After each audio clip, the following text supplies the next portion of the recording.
Assalamualaikum warahmatullahi wabarakatuh. Pada kesempatan ini saya akan sharing kepada Bapak Ibu tentang pendataan non-ASN. Pada video sebelumnya saya sudah sharing juga tentang kriterianya. Nah, untuk yang sekarang saya akan sharing mengenai persiapan berkas, kemudian langkah-langkahnya seperti apa untuk pendataan non-ASN 2022. Untuk berkasnya yang harus Bapak Ibu siapkan, yang pertama itu KTP atau surat keterangan dari Disdukcapil, di mana untuk KTP ini Bapak Ibu harus KTP asli ya, berwarna, nggak boleh fotokopi. Namun ketika Bapak Ibu hilang KTP-nya, maka Bapak Ibu harus minta surat keterangan dari Disdukcapil, bukan dari desa atau kelurahan gitu ya. Kemudian nanti Bapak Ibu scan KTP tersebut. Nah, yang kedua itu kartu keluarga. Kartu keluarga pun Bapak Ibu harus asli, dan jika hilang nanti Bapak Ibu silakan menghubungi kecamatan. Yang jelas untuk berkas ini Bapak Ibu harus asli semua. Kalau sudah terkumpul gitu ya, nanti Bapak Ibu scan. Dan yang ketiga itu ijazah terakhir. Maksudnya untuk ijazah terakhir ini, misalnya Bapak Ibu itu masuk di suatu instansi itu, misalnya pas pertama masuk kerja itu, atau melamar kerja, ijazah SMP atau ijazah SMA.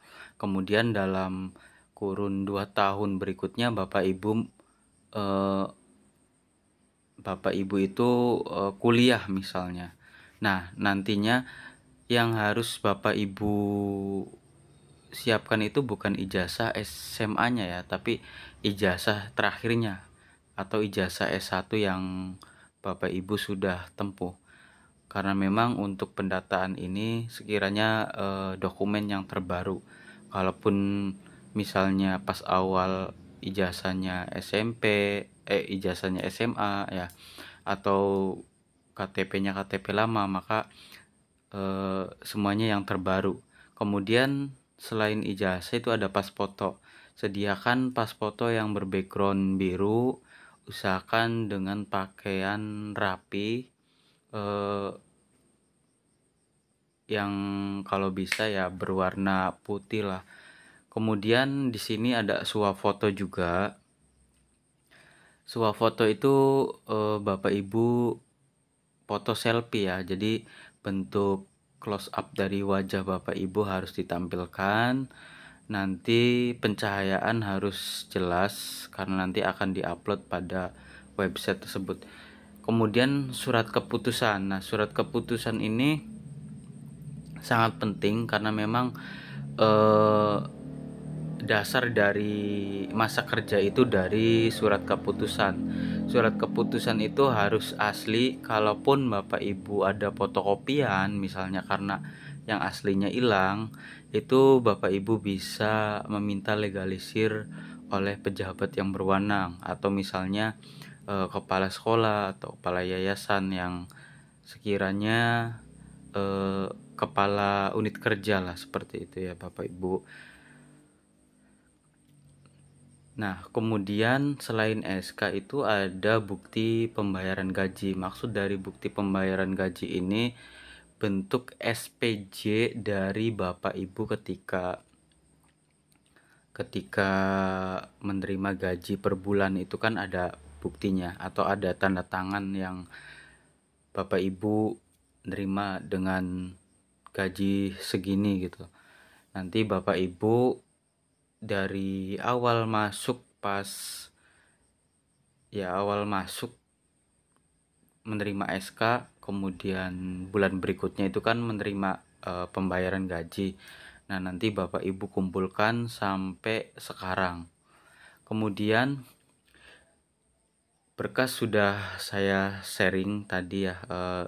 Jika ada pertanyaan yang misalnya ada hal yang tidak mengerti silahkan isi di kolom komentar.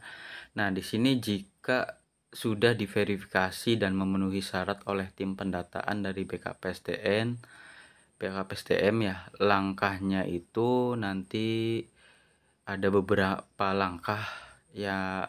Untuk langkah pertama itu Bapak Ibu pembuatan akun pendataan tenaga non ASN yang bertujuan untuk pengecekan identitas dan pastikan bahwa sudah didaftarkan oleh admin instansi dengan melengkapi identitas berupa NIK sesuai KTP, nomor kartu keluarga, nama lengkap sesuai KTP, tempat lahir sesuai KTP, tanggal lahir sesuai KTP, semuanya dengan dengan acuan KTP karena terintegrasi dengan Disdukcapil. Kemudian mencantumkan nomor HP yang aktif, bukan nomor WA ya, tapi nomor HP, dan alamat email yang aktif juga, yang Bapak Ibu sering dipakai atau yang sudah tertaut di HP Android masing-masing. Kemudian nanti kode captcha-nya itu akan dikirim melalui email pada layar tampilan. Jadi nanti kemudian Bapak Ibu itu akan diarahkan untuk screenshot ya, untuk menyimpan layar kode captcha tersebut melalui email. Jadi untuk langkah pertama usahakan Bapak Ibu jangan sampai salah mengisi, karena semuanya sesuai apa yang ada di KTP. Kemudian langkah kedua yaitu tenaga non-ASN melanjutkan proses pembuatan akun dengan mengisikan data-data sesuai kolom isian. Perhatikan petunjuk pengisian pada setiap kolom. Password, pertanyaan pengaman, dan jawaban pengaman harus diingat dan dijaga kerahasiaannya oleh setiap pendaftar. Setelah melengkapi data, lakukan unggah upload berupa file scan berwarna KTP dengan format JPG atau JPEG, maksimum itu 200 KB, dan file pas foto berwarna atau berbackground biru dengan format JPG atau JPEG maksimal 200 KB. Jadi setelah Bapak Ibu tadi sesuai KTP gitu ya, pengisian identitas, kemudian Bapak Ibu itu harus mengisi gitu ya pada setiap kolom, termasuk nanti password, pertanyaan pengaman, dan jawaban pengaman. Itu Bapak Ibu datanya jangan sampai bocor, usahakan ditulis di kertas, khawatirnya ketika dibutuhkan itu Bapak Ibu lupa gitu ya. Jadi nggak hanya di HP, di note HP silahkan ditulis, dan juga di kertas juga. Kemudian untuk KTP itu harus berformat ya, atau berwarna, dan formatnya itu JPG atau JPEG, dan maksimal kapasitasnya itu harus 200 KB. Misalnya 201 KB itu tidak masuk, seperti itu ya. Kemudian ada langkah yang ketiga setelah tadi. Langkah ketiga ini dalam pembuatan akun adalah pengecekan ulang data tenaga non-ASN. Pastikan semua data sesuai dan tidak terdapat kesalahan pengisian, karena setelah pembuatan akun diproses sudah tidak dapat dilakukan perubahan data. Untuk langkah ketiga ini langkah yang harus benar-benar teliti, karena langkah ini adalah langkah final ketika Bapak Ibu ingin mengedit gitu ya. Kalau nyampe langkah ketiga, misalnya ada yang salah nih di langkah ketiga ini, maka Bapak Ibu bisa kembali ke langkah kedua dan langkah ke-1 untuk bisa mengedit.